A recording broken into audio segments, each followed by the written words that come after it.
Do you wake up tired, or you have the will to do something but you cannot complete your tasks? Are you feeling physically fatigued, or are you feeling mentally fatigued?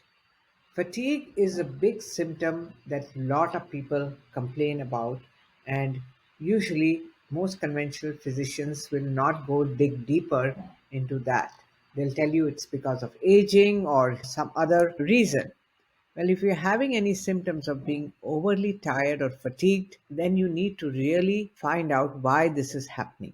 Hi, I'm Dr. Mini Malhotra. I'm the medical director at Anchor Wellness Center. And welcome to this video. In this video, I'm going to talk about fatigue, what can cause fatigue, what are the steps you can take to improving your fatigue, and three is, just knowing certain tests that can be done. So, fatigue is a very vague general term used by a lot of patients, and it may mean different for different people. An older person may feel fatigued in a different way compared to a younger person.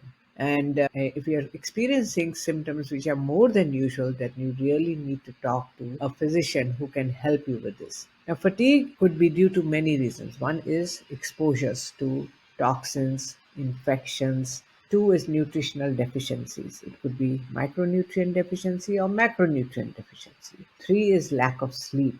Okay, so sleep is not good. Or if you are stressed, a lot of stress, whether you have mental stress, you have physical stress, or you have chemical stresses in your life. Five is your overall health because of other chronic diseases that you could be having, and even medications, they can cause a lot of fatigue.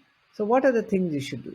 One is look into your nutrition. Are you eating a really nutritious diet, which is whole grain, which has a lot of vegetables, amount of fruits, if you're eating all colored variety of vegetables? What is the kind of meats you're eating? Are they, lean cut, organic, grass fed, or are they just regular, which will have a lot of hormones and toxins which can cause you harm? You can also look into your way you're cooking the food. Are you overcooking it? Are you killing all the nutrients? So that's your nutrition. The second thing you should look at is any infections or exposures. Like a lot of people post COVID, they had such severe fatigue, right? Because that's a post viral syndrome.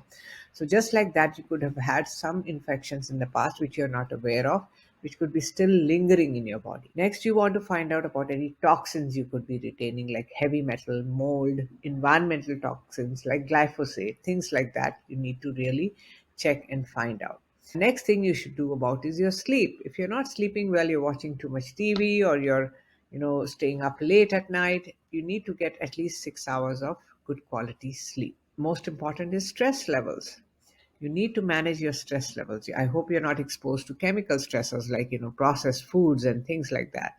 I hope you don't have too much of physical stress. Over exercising is a physical stress. Then emotional stress. Stress comes from different ways from outside. It's not in your control. It could be at work, it could be at home. So managing those stress better with meditation, mindfulness, things like that. I know it's not always possible to get out of a toxic atmosphere, but we can look at things that we can do to help with that.